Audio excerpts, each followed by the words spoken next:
Hola y bienvenidos a la Cripta Tecnológica, una mirada analógica al mundo digital. Un programa donde hablaremos del mundo que nos rodea a través de un prisma tecnológico. Somos Juan Carlos Favero y Xavi Vargas. Pertenecemos al campo de la física y la ingeniería. Acompáñanos. En el episodio de hoy hablaremos sobre la ciencia de la criptografía. Aprenderemos un poco más sobre este tema y conoceremos sus aplicaciones. Vía de contacto, el correo electrónico lacriptatecnologica@gmail o como algunos también dicen, gmail.com.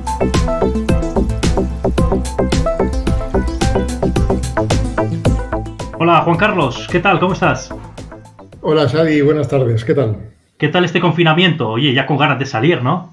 Pues sí, pero bueno, tampoco se lleva tan mal, oye. También es bueno conocer esos rincones, ¿verdad? Ya no solamente del mundo exterior, sino también de este mundo interior de nuestras casas, que a veces teníamos ahí un poco descuidado, ¿no? Bueno, Juan Carlos, tú, por supuesto, como doctor en físicas, seguramente pues muchas veces te has preguntado, ¿no? El porqué de las cosas, para qué sirven, ¿no?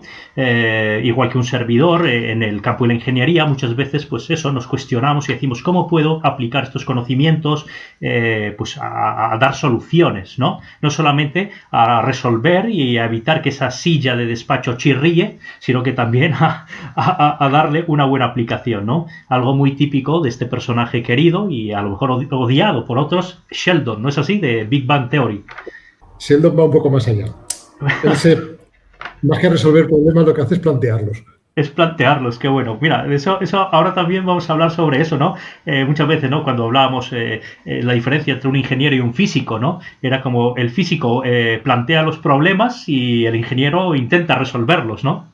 Bueno, el físico, el matemático, científico en general, lo que busca es el conocimiento. No busca tanto la aplicación, que eso ya vendrá después, eso ya se lo dejamos a los ingenieros, sino el conocimiento por el conocimiento. Digamos, el gusto y el placer por el saber, ¿no? Exactamente. Bueno, Juan Carlos, si me permites, pues mira, en esta nueva andadura que estamos aquí con este podcast de divulgación en un campo que nos apasiona, por supuesto, la física, la ciencia, la tecnología y la sociedad, las personas, como decimos aquí, ¿no? Juan Carlos, mira, vamos a tratar el tema de la criptografía o la encriptación. No sé qué es lo más correcto, que a veces escuchamos ese término, ¿verdad? Pues bueno, es muy usado también pues, por los ingenieros para preservar lo que es la privacidad, la integridad de las comunicaciones pues, entre las personas y también pues, de los equipos electrónicos y sistemas informáticos pues, que usamos, ¿no? ¿Qué es la criptografía? Bueno, pues la criptografía, por definición, o sea, por etimología, lo que dice la palabra es la ciencia de la escritura oculta. Es decir, el almacenamiento o la transmisión de la información de manera que quede a resguardo de ojos indiscretos, que solamente la pueda leer el destinatario. Es una manera también de conservar la privacidad, ¿no? Y la intimidad de las personas. El objetivo principal. No el único, el más conocido y el más usado. Ajá. Y Juan Carlos, pues también para explicarle a nuestros oyentes en qué consiste exactamente, o sea, cómo se hace. Nosotros entendemos el concepto, pero ¿en qué consiste? ¿Qué es encriptar? Bueno, pues encriptar es ocultar la información. Se viene haciendo desde la antigüedad, pues es muy conocido el cifrado de César, método de cifrado por sustitución, aunque ahora nos parece demasiado ridículo, demasiado sencillo. Y bueno, se utiliza para todo, para guardar el secreto de las comunicaciones, para guardar el secreto de la información que guardamos en nuestro disco duro, para todo lo que tenga importancia en nuestra vida diaria, que tenga que ver con las comunicaciones y con la información digital. Claro, y como decías antes también, pues eso, con nuestra intimidad, ¿no? El conservarlo y que eso no caiga en manos, pues, o bajo miradas, ¿no? Que no deban, ¿no? Un poquito, digamos, mantener esa identidad también digital, que antes a lo mejor se hacía, pues, a través del mensajero, cartas, había muchos métodos, y ahora, pues, en este mundo que nos rodea, ¿no? Pues se aplica, ¿no? El mismo concepto, pero a tema de certificados, que ahora hablaremos, documentos, carpetas y, como decías tú, discos duros, ¿no? Eso es. Estás diciendo que esto sirve para proteger, digamos, esa privacidad, garantizarle a los usuarios esa privacidad, pero ¿todo se puede proteger? Casi todo se puede proteger. Lo que no se puede proteger es lo que sin querer o queriendo nosotros mismos desprotegemos muchas veces. O sea, a veces no somos conscientes de la información que estamos dando hacia el exterior y una vez que la hemos liberado y la hemos volcado en la red, eso ya hemos perdido el control sobre ello. Entonces ya no lo podemos volver a proteger. Pero en principio todo lo que queramos se puede proteger. Cualquier tipo de información. Se puede aplicar la criptografía a cualquier tipo de información. Aquí la física, ¿qué papel aporta y cuál es su papel en cuanto al tema criptográfico? Porque a veces pensamos que son algoritmos, que son fórmulas y funciones matemáticas, pero pienso que también la física es muy importante en este sentido. Bueno, ciertamente el papel de los matemáticos ha sido fundamental, porque el desarrollo de los algoritmos de cifrado ha partido fundamentalmente desde los matemáticos, desde el mundo matemático.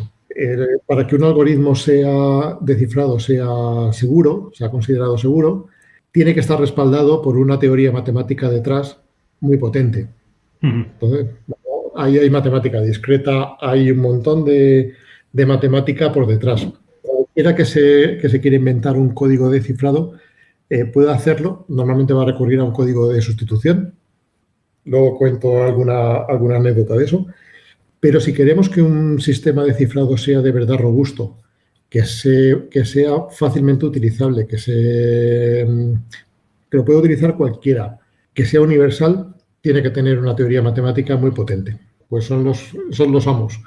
Claro, los matemáticos ahí, digamos, como decías tú, esos algoritmos, yo me acuerdo de un profesor en la facultad cuando decíamos, oye, ¿qué es un algoritmo exactamente? Que suena muy bien, me decía, simplemente imagínate una receta de cocina, ¿no? Es aplicar pues funciones, ciertos métodos matemáticos para aquello que tú necesitas procesar de alguna manera. Una caja negra que tiene unos inputs, hace algo, esa caja negra, unos procesos, y luego obtienes ese output. Sería algo así, ¿no? Eso es. Un algoritmo es una serie de pasos perfectamente definidos que a partir de una entrada generan una salida. La entrada es el muslo de pollo, la patata y el no sé qué. ¡Ay, qué rico! El algoritmo y la salida, el plato de pollo asado que te comes. Yo estoy salivando, estoy convencido que muchos de nuestros oyentes también empiezan, ¿no? Según la hora en el que que estén escuchando este podcast, pues seguramente también empiecen a salivar.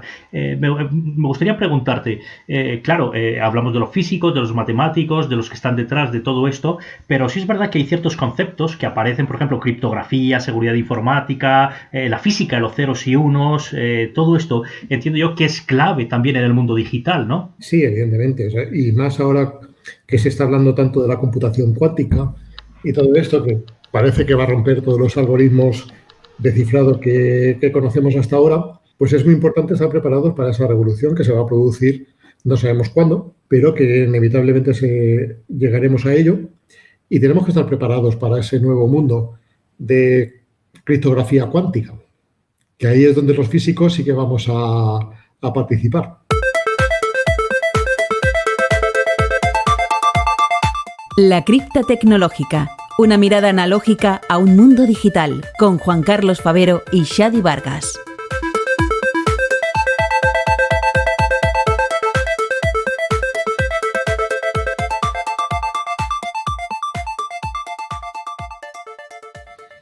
Bueno, y aquí seguimos, ¿dónde? En la cripta tecnológica, con Juan Carlos Favero y que nos habla Shadi Vargas, que mencionaos antes de pasar a esa pausa. Pues la importancia, ¿no? En el mundo actual, ¿no? Ese mundo analógico que no deja de contener elementos digitales, sistemas, equipos, todo eso, ¿no? El también contar con mecanismos que nos garanticen esa seguridad a nivel informático, a nivel, digamos, que nuestra información pues no caiga en malas manos, ¿no? Juan Carlos, tú mencionaste algo muy importante antes, que era la computación cuántica.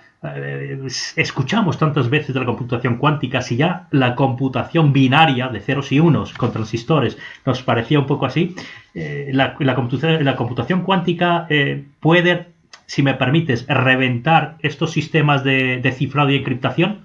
Pues eso es lo que se está diciendo, que los sistemas de computación cuántica son capaces de resolver los algoritmos. Los algoritmos que estamos utilizando ahora mismo para cifrado se basan en operaciones de un solo sentido, que son operaciones que son muy fáciles de hacer en una dirección. Por ejemplo, multiplicar dos números primos muy grandes es muy sencillo. Hay un algoritmo matemático que nos dice cómo se hace y en 2 patadas lo tienes hecho. En cambio, la operación inversa, que es a partir de ese producto, si tú no conoces los números primos que se han utilizado, factorizar el producto para obtener los números primos es una operación computacionalmente imposible. Es muy difícil de hacer. Bueno, pues la computación cuántica sí que es capaz de resolver ese problema. Con lo cual, muchos de los algoritmos de cifrado que estamos utilizando ahora mismo caerían. O sea, se podrían resolver fácilmente. Se podría romper esa clave fácilmente. Así que ya hay gente que está trabajando en nuevos algoritmos que sean robustos, se llaman algoritmos de cifrado cuántico, que sean robustos frente a los computadores cuánticos, que no sean resolubles tampoco mediante un computador cuántico. Es decir, que obtener, digamos, los elementos o esos inputs a partir de la obtención de esos outputs sea más complicada. Digamos que toda la combinatoria, la estadística, la matemática y la ciencia que hay dentro de esa caja negra sea más complicada para volver hacia atrás, ¿no? Es lo que dices. En realidad son algoritmos que son completamente distintos a los que conocemos ahora. Por ejemplo, no están basados en la complejidad matemática, sino están basados en otro tipo de cosas que yo tampoco acabo de entender muy bien. Pero tampoco es mi campo de investigación, con lo cual, pues bueno, yo confío en que la gente que está trabajando en ello, pues nos pueda dar unas buenas soluciones para el futuro. También es verdad que la computación cuántica todavía está en pañales. Los valores cuánticos que hay actualmente tienen muy poquitos elementos, son muy difíciles de mantener esos elementos aislados. Entonces, bueno, pues todavía tenemos que esperar unos cuantos años a que la computación cuántica sea una realidad práctica. Y yo creo que, Juan Carlos, si me permites, aquí la pregunta es casi obligada, en el sentido de que, vale, la computación convencional, hemos oído hablar mucho de ella y un poco la conocemos, pero la computación cuántica, ¿en qué se basa? Es decir, ahí la física, ¿qué hace? ¿Ceros y unos? ¿Estados binarios? ¿Pasan a ser otro tipo de estados? Es que ya no son ceros y unos, sino que son qubits, o sea, ya no son bits, son qubits. Un qubit, quantum bit, no solamente puede estar en el estado 0 o en el estado 1, sino puede estar en una superposición de estados. Mucho más complejo todo. Vamos a mencionar al gato de Schrödinger, ya que he mencionado a Sheldon, pues ahí. Pues lo mencionamos. El qubit puede estar en varios estados y esa es la facilidad que tiene la computación cuántica para romper los algoritmos actuales. Qué bueno.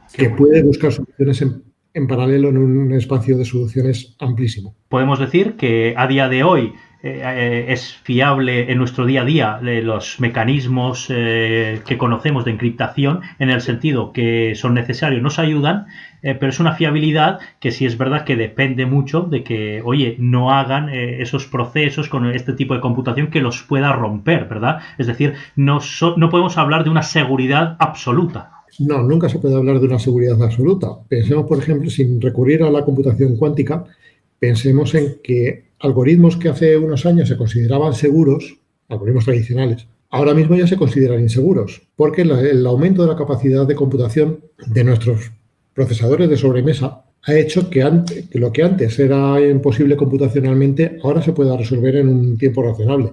Con lo cual, pues hay algoritmos de cifrado que ya se consideran obsoletos y se desaconseja su uso, precisamente por eso, porque ya se puede descifrar sin necesidad de la clave con los computadores que hay actualmente. Juan Carlos, me gustaría conocer, hemos escuchado y seguramente pues muchos de nuestros oyentes conocen términos como HTTPS seguro o HTTPS, ese protocolo, el cifrado punto a punto, desde el lado del servidor y desde el lado del cliente, etcétera, temas de AES, AE128, AES 256, RSA, por ejemplo, ¿no? O DSA.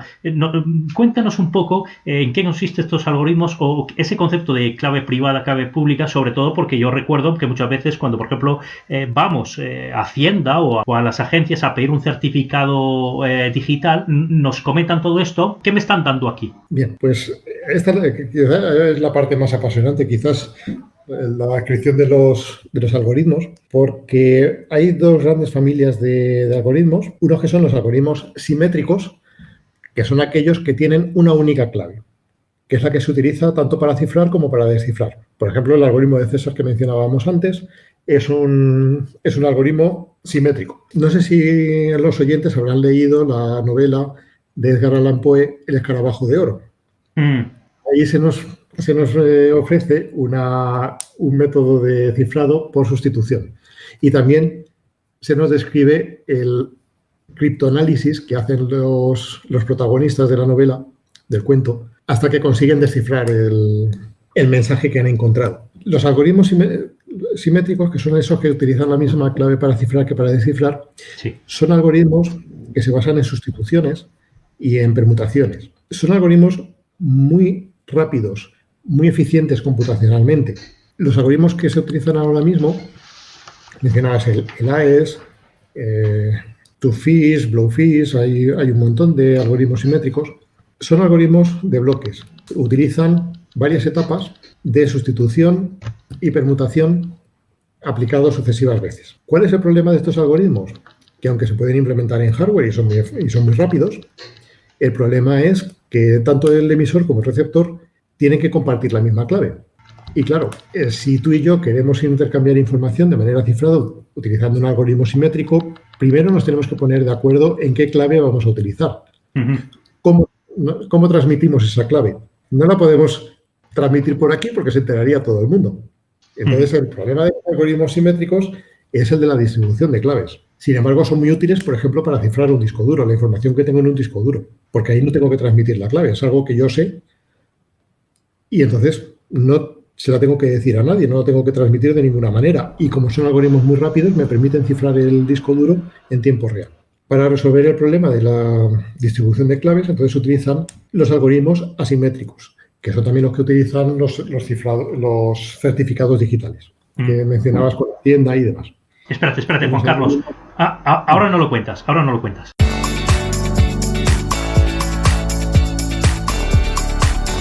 Muy chula la cripta tecnológica. Le doy un like.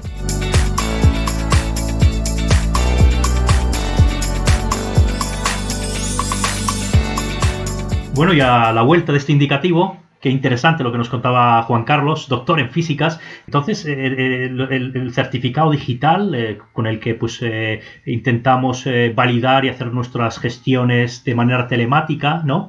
Eso ya es una clave que no es simétrica, dices. Eso es. Ahí ya se utilizan algoritmos asimétricos. Ahí tenemos dos claves que están relacionadas matemáticamente una con la otra. No se puede deducir una a partir de la otra. Y una de ellas la vamos a utilizar para cifrar y la otra para descifrar. Entonces, una de las claves la vamos a hacer pública y por eso se llama clave pública, mientras que la otra la vamos a mantener completamente en secreto. Eso solamente la podemos tener nosotros. Pero cuando dices pública, no estamos hablando de dejarla y divulgarla por todo Internet. Sí, precisamente estoy hablando de eso.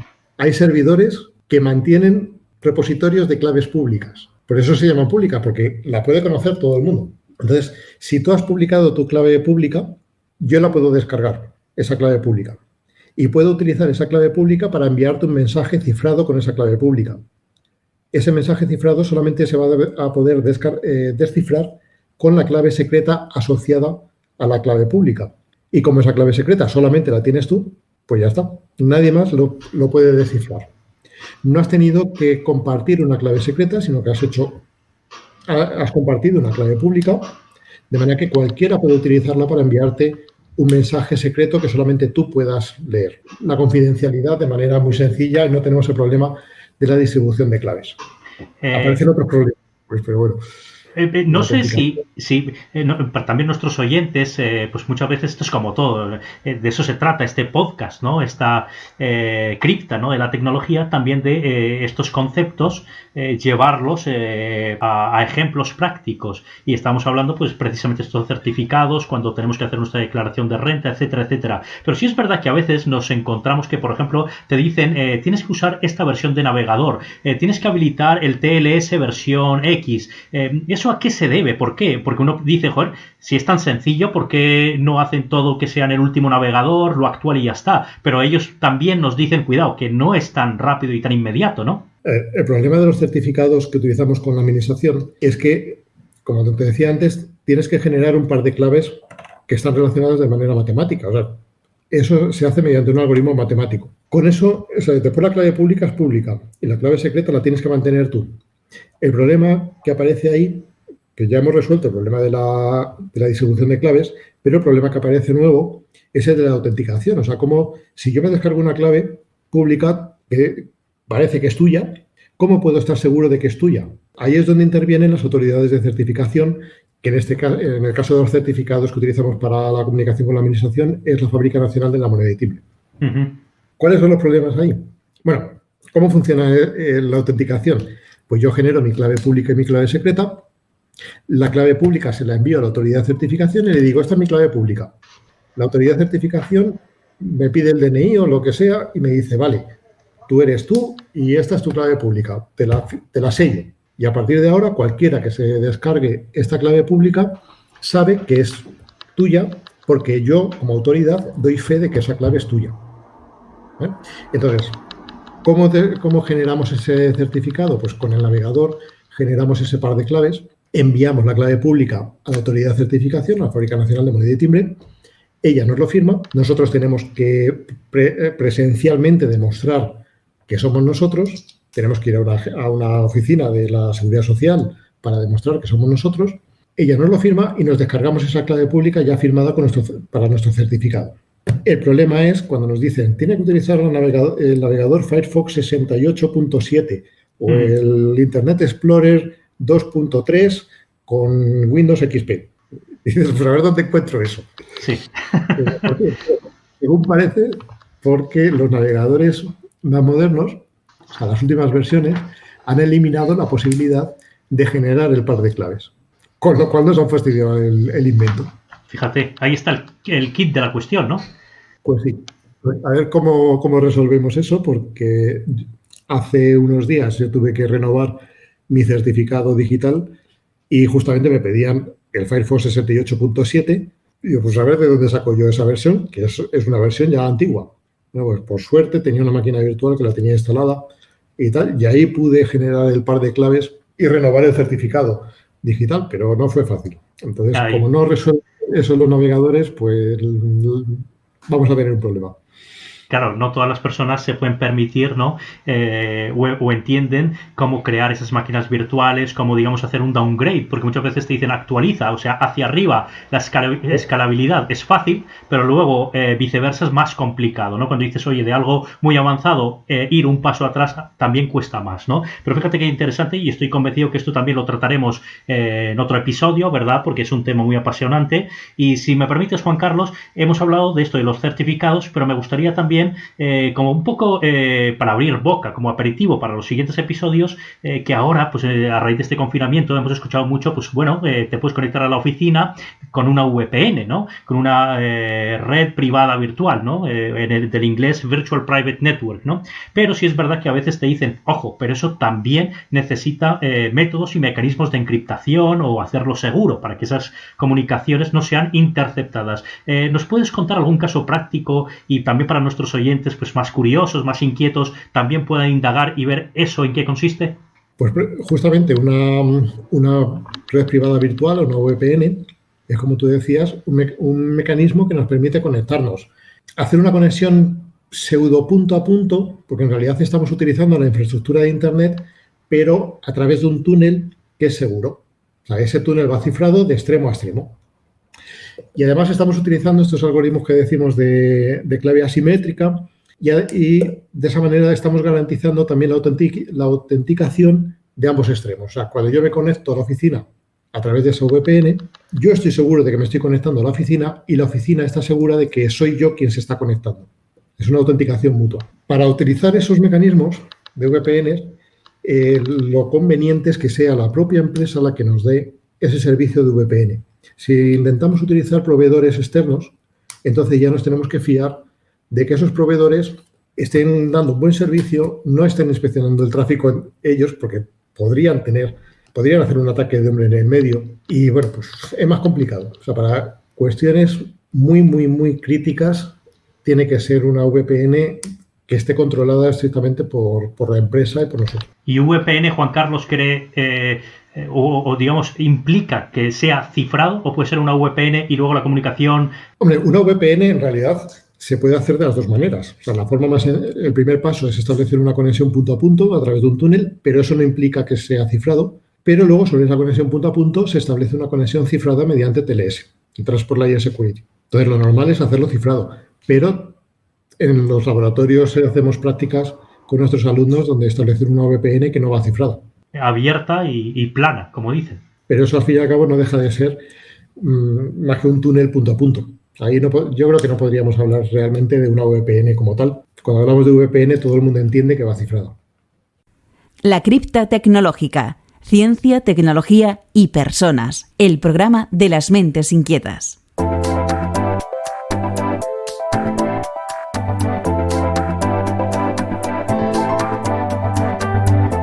Qué bueno, ¿no? Lo que decía Juan Carlos, qué interesante. Aquí lo que estamos también pues conociendo, ¿no? Que muchas veces manejamos conceptos, nos dicen que nos instalan VPNs, pero luego uno dice eso que será un túnel, pero la información viaja tal cual, yo puedo escribir lo que me dé la gana. La importancia, ¿verdad? De también contar con proveedores, pues de que sean de fiar, que sean, digamos, expertos, o mejor dicho, especializados en este campo, y también que nuestras empresas pues nos proveen de este servicio, que siempre hay tiempo pues para cacharrear y uno mismo pues ver cómo puede hacer esas pequeñas conexiones de una manera pues más amateur o de garaje, como decimos nosotros, ¿no?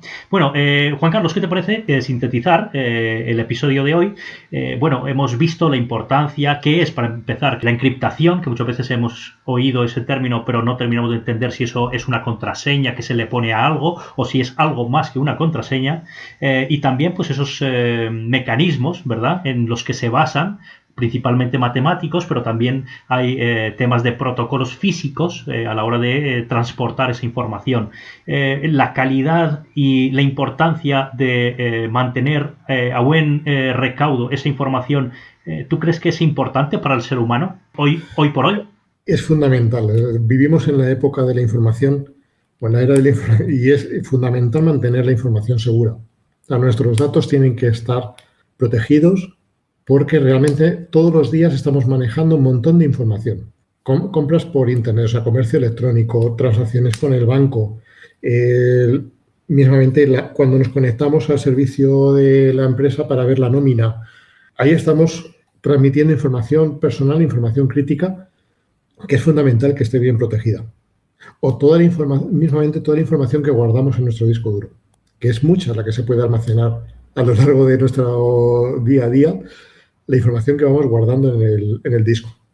Pues ahí queda eso. Como os hemos dicho, Juan Carlos Favero y un servidor que os habla, Xadi Vargas, aquí en la cripta tecnológica, la importancia de guardar y cuidar esa información. No basta con poner una contraseña a nuestros sistemas operativos, a nuestros equipos, dispositivos móviles, sino además asegurarnos que esa información, si alguien consigue romper esa contraseña y entrar en esa información digital, pues que esté de una manera que no se entienda, ¿verdad? Porque le falta esa otra clave que desencripta, que le da sentido a esa información.